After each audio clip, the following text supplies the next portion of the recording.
lo que cubre cada grano. Pues eso tiene un nombre, pero que yo ya si no... Claro, es que como aquí si se ha cultivado poco... Se ha cultivado, tampoco... tiene un nombre, que yo he trabajado mucho, me ha tocado segar mucho trigo, y tiene un nombre, capullo, unas cosas así. Capullo yo creo que lo llamamos. Capullo lo llaman en algunos sitios, ¿sí? Sí, capullo yo creo que es. ¿Y lo que lleva en la mano el segador? La hoce. La hoce y la manija. ¿La hoce que tenía dientes o era lisa? Las hay con dientes y las hay que no tienen dientes. ¿Y cómo se llaman? Hoce de corte y hoce de pica. Se han utilizado las dos, entonces.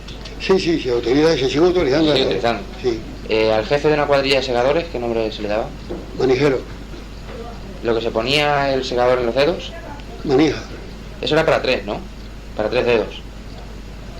Bueno, 3. Luego había otro que era para 1. Sí, llevaban ahí para 3 y para 1, y luego este y este individual. Pero se llama manija también, Sí, ¿eh? manija. Todo. Manija y dedí, ese es el dedí. ¿Y lo que se ponía en el brazo?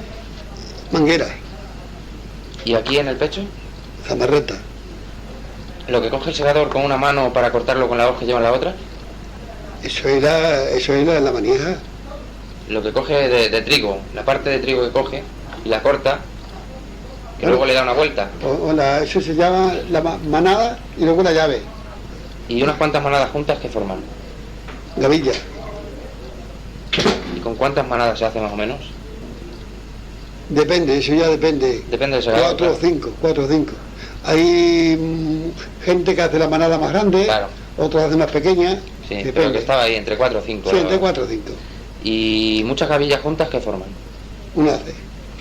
¿Y con cuántas gavillas? Así también más o menos. 4 o 5. También 4 o 5. Sí, 4 o 5. ¿Y qué había que hacer con el hace para que no estuviera desparramado? Pastarlo con el mismo trigo que se segaba. Lo estaban con el mismo trigo. Sí, con el mismo No trigo. utilizaban una cuerda ni nada de eso. No. Ya últimamente en algunos sitios utilizaban cuerdas, pero entonces Con el normalmente era con el mismo trigo.